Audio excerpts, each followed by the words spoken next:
Boa noite, irmãos e irmãs do Centro Espírita Portal da Luz. Mais uma vez, aqui estamos para a nossa reflexão. Primeiramente, queremos agradecer a Deus, a Jesus, aos bons espíritos, protetores da nossa casa de amor e protetores da nossa família. Que possamos, através dessa reflexão, nos unirmos um pouquinho mais e aprendermos um pouco mais. Muito obrigada, Senhor, pela nossa saúde, pela nossa família, por todos esses irmãos que vamos encontrando no caminho. Que nesta jornada possamos ser um pouquinho melhores, nos ajudando mutuamente e principalmente fazendo do Teu Evangelho, Jesus, o nosso guia do dia a dia. Nós vamos ver do Evangelho segundo o Espiritismo, capítulo 3, Há muitas moradas na casa do meu Pai. No item 6, 7, 13 e 15, que fala sobre os mundos de provas e expiações.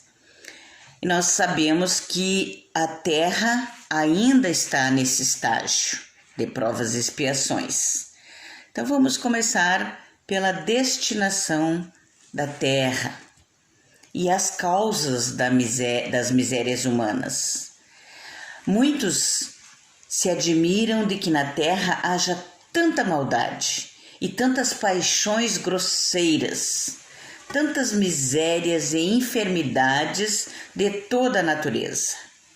E daí concluem que a espécie humana bem triste coisa é. Faria dos habitantes de uma grande cidade falsíssima ideia quem os julgasse pela população dos seus quarteirões mais íntimos e sórdidos.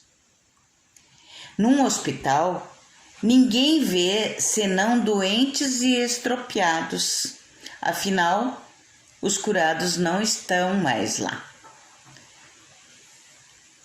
E na Gênese tem a explicação bem explícita.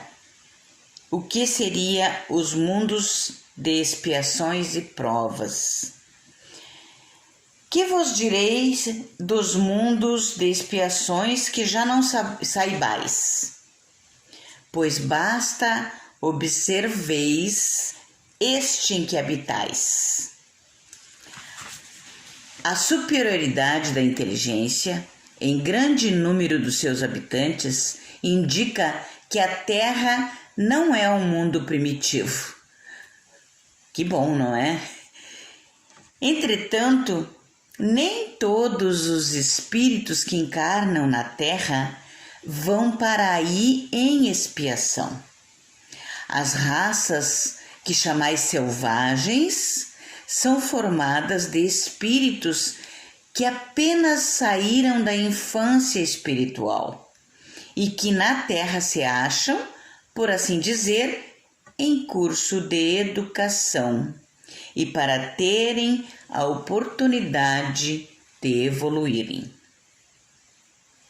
A Terra, conseguintemente, oferece um dos tipos de mundos expiatórios, cuja variedade é infinita, mas revelando todos como caráter comum o servirem de lugar de exílio para espíritos rebeldes à lei de Deus.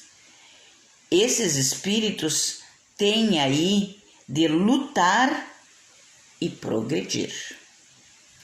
E no capítulo 9 e 18 da Gênese, vai nos explicar o mundo de provas e expiações. É a situação atual do nosso planeta, que nos oferece o exemplo de um dos tipos de mundos expiatórios, Os espíritos têm que lutar ao mesmo tempo contra a perversidade dos homens e a inclemência da natureza.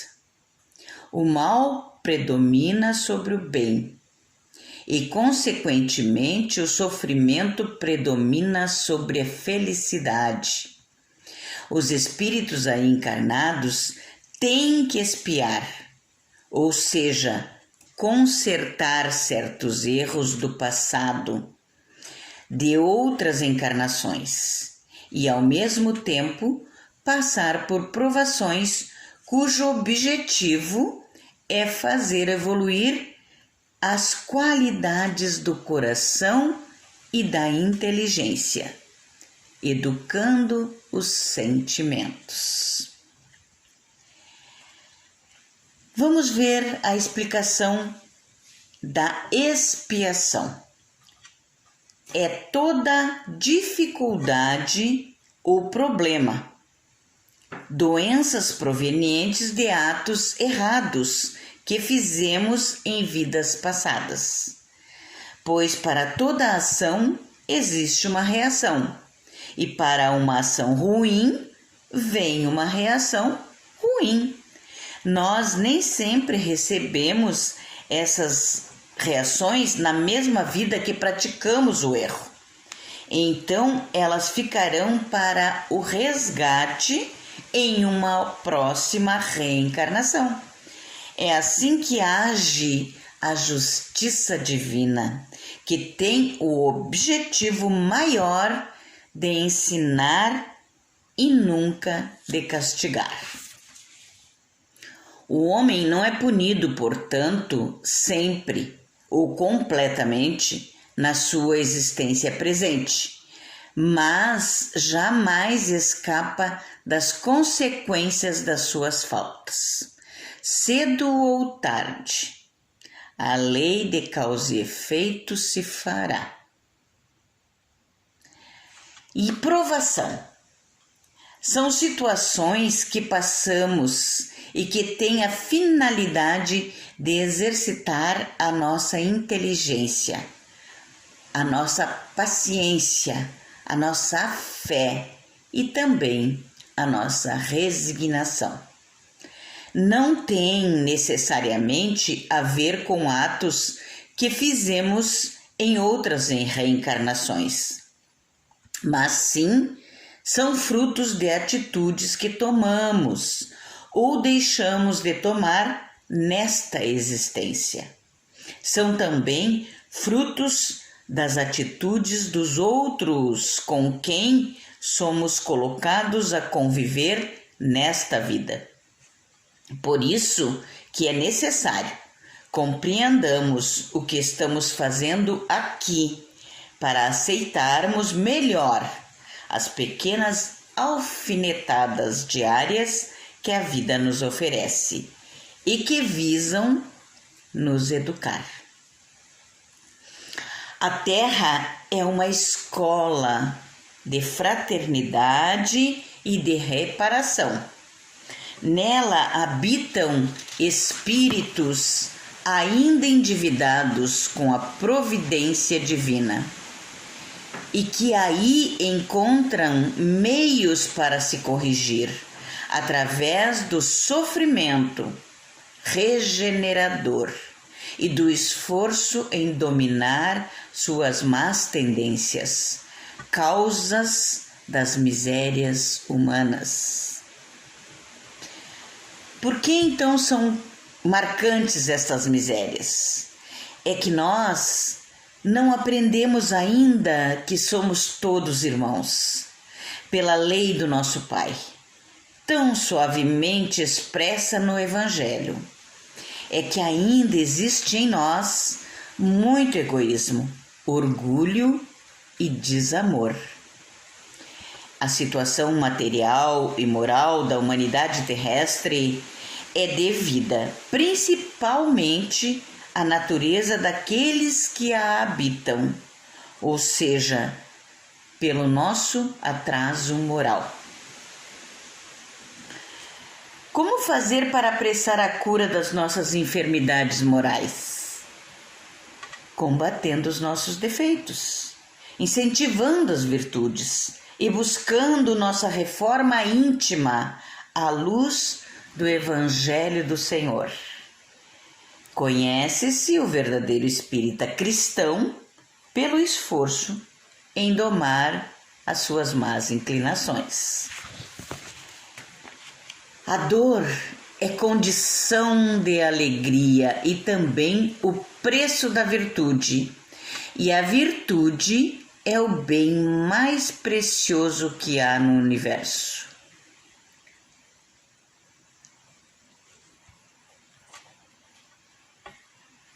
Vimos no Evangelho que os mundos se dividem em pelo menos cinco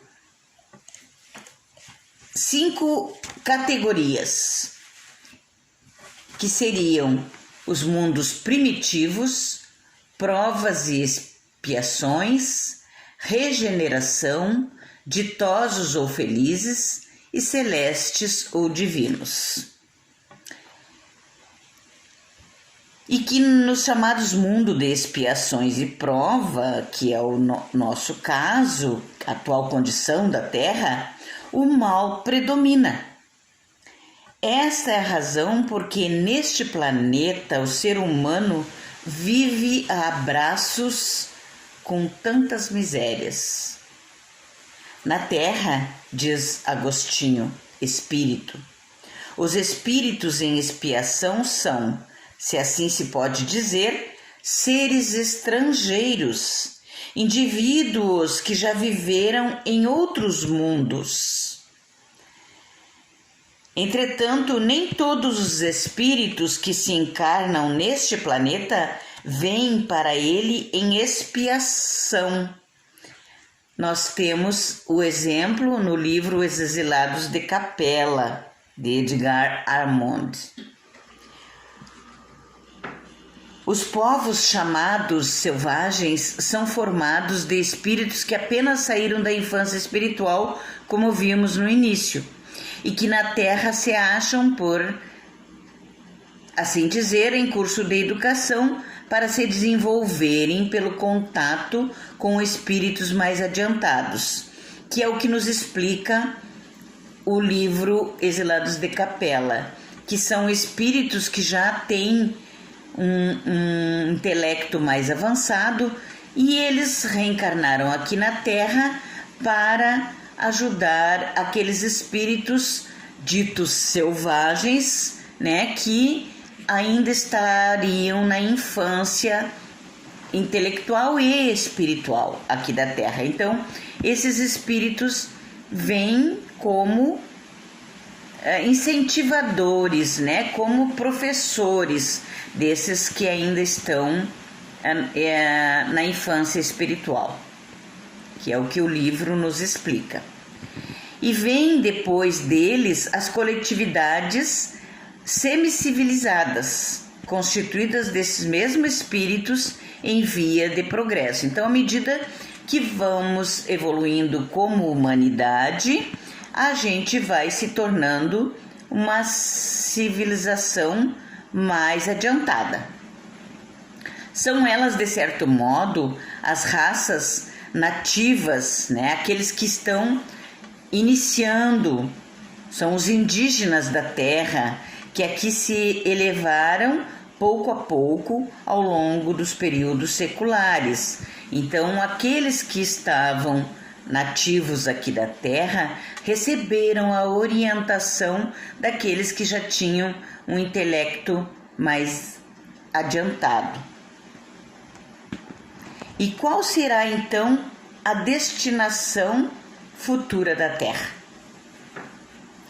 A felicidade não pode existir ainda na Terra, porque, em sua generalidade, as criaturas humanas se encontram endividadas, intoxicadas, despreparadas e não sabem contemplar a grandeza da misericórdia divina que as cercam no planeta.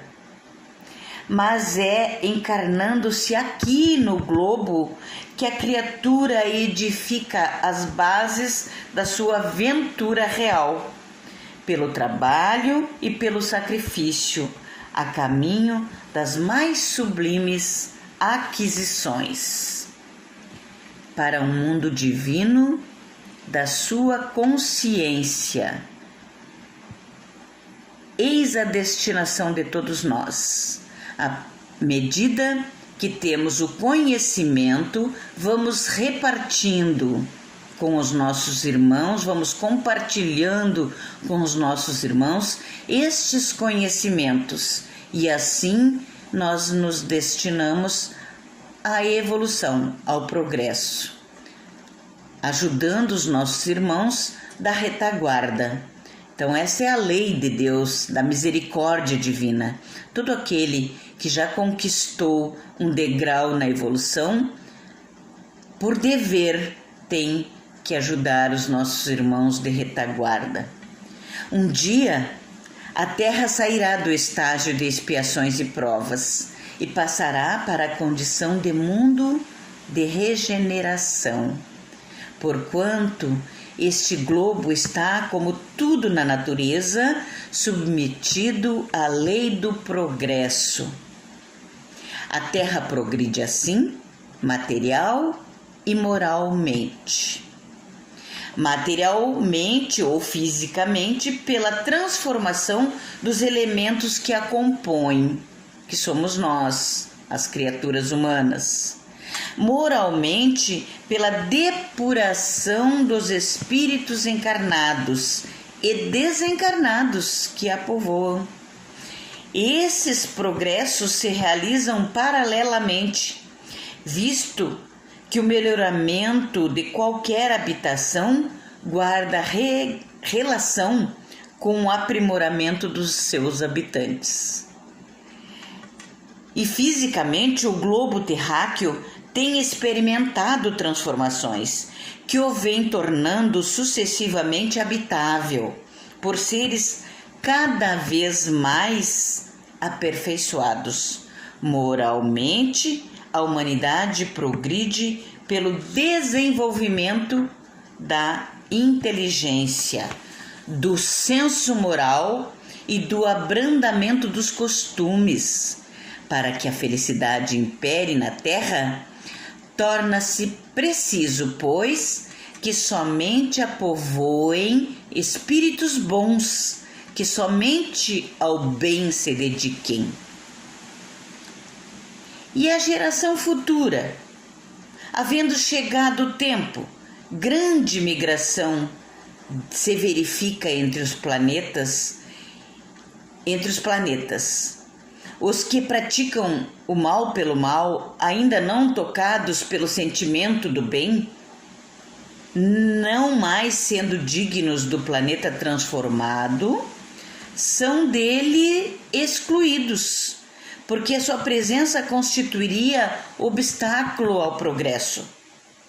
E irão tais espíritos expiar, dessa forma, o endurecimento dos seus corações em mundos inferiores ou em raças já existentes na Terra, mas moralmente atrasadas. Substituí-lo-ão espíritos melhores, que farão reinem em seu seio a justiça, a paz e a fraternidade. Eis o consolo da doutrina espírita que nos esclarece essa possibilidade que nós temos de ter um mundo melhor, de sermos melhores, de ajudarmos para esse progresso do nosso mundo, da nossa Terra. A Terra, no dizer dos espíritos superiores, não terá de transformar-se por meio de cataclismos, de que aniquile de súbito uma geração. A atual geração desaparecerá gradualmente e a nova lhe sucederá do mesmo modo, sem que haja mudança alguma na ordem natural das coisas.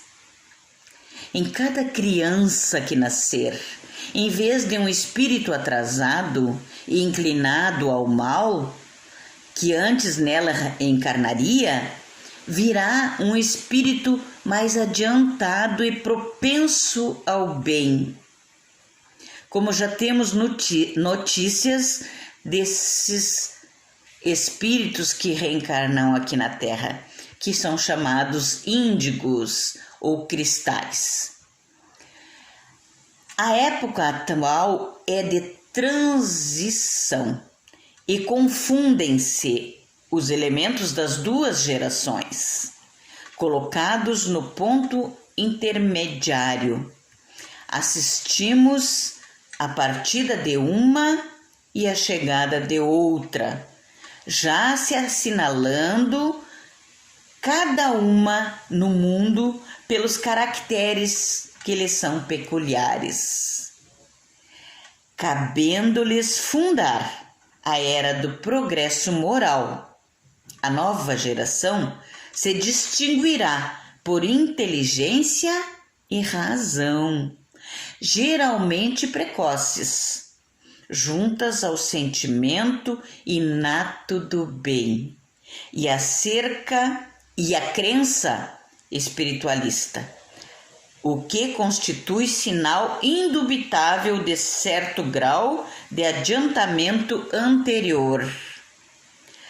Aqui nos referimos à responsabilidade dos pais em dar suporte a esses novos espíritos que vêm, esses cristais, esses índicos, essas pessoas que vêm para o berço na nossa casa, já com essa tendência ao bem. Cabe aos responsáveis por essa criança estimular o que for bom, estimular o bem, estimular essa tendência deles ao bem e podar o que não for bom. Sempre explicando à luz do Evangelho de Jesus o que é o bem, o que é ser uma pessoa do bem. E assim estimular a tendência desses espíritos que já vêm, propensos a essa nova geração, a esse novo mundo de regeneração. A destinação imediata da Terra, segundo o Espiritismo, é tornar-se, então, um mundo de regeneração, continuando, porém, no seu progresso ininterrupto. Ela ascenderá a planos cada vez mais altos, até chegar à perfeição a que todos nós estamos destinados. Sempre a saber que nós, indivíduos, podemos mudar a coletividade. Então, depende de cada um de nós sermos um pouco melhores a cada dia. Diz Cairbar Chútil, no livro Parábolas e Ensinos de Jesus, sobre a reencarnação ou pluralidade das existências corporais. O espírito é semelhante a um operário que empreita uma obra, e o corpo é um instrumento que ele usa para executar o serviço. Quando perde ou quebra a ferramenta, o operário adquire outra ou outras até executar a obra. O espírito, quando o corpo morre, toma outro corpo ou outros corpos, tantos quantos sejam necessários para terminar a tarefa. O Supremo Artífice do Universo dá aos seus operários tantos instrumentos, tantos corpos, quantos sejam necessários para que eles cumpram as suas missões. Créditos, pois, à doutrina espírita, que explica com clareza a reencarnação, que é uma lei da natureza. E como diz ainda Cairbar Chútil, um corpo sem alma é morto. Uma religião sem imortalidade é cadáver embalsamado, que hoje ou amanhã será inumado. Estamos em busca da evolução.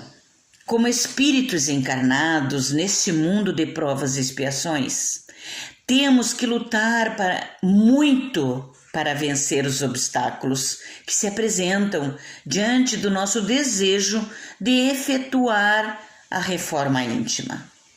Na maioria das vezes, sabemos o que devemos fazer, conhecemos as dificuldades que precisamos transpor.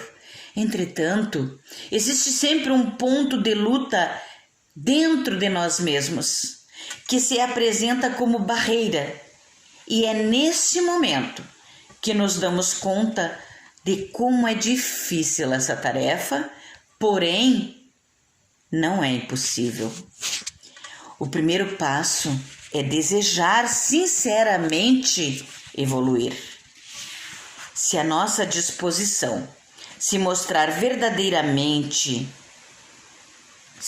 verdadeira, contaremos imediatamente com o apoio dos mentores, benfeitores espirituais, que nos ajudarão, impulsionando-nos na direção do bem. A reforma íntima é trabalho individual que nos cabe realizar para que possamos fazer nascer dentro de cada um de nós a semente divina que o Pai nos concedeu, deixando nascer o homem novo, como nos recomendava Jesus. A nossa passagem pela Terra é um espaço de tempo muito curto para ser desperdiçado. Assim sendo, não devemos adiar o início da nossa transformação íntima. A respeito desse tema, Emmanuel nos oferece no livro Diálogo dos Vivos, psicografia de Francisco Cândido Xavier, as seguintes palavras: não desperdices a riqueza do tempo, comprando remorso com queixas inúteis. Veste a armadura da paciência, que consigas agir e reagir construtivamente onde te encontres. Ouve com atenção, aguardando sem pressa a tua vez de falar. Não desconsideres pessoa alguma. Aceita os outros tais quais são, sem o propósito de corrigi-los ou aperfeiçoá-los à força. Aprende com modéstia e ensina sem exigência. Auxilia sem cobrança. Não solenizes as provações de que necessitas para melhorar o próprio caminho. Diante das ofensas, imuniza-te na terapêutica do perdão.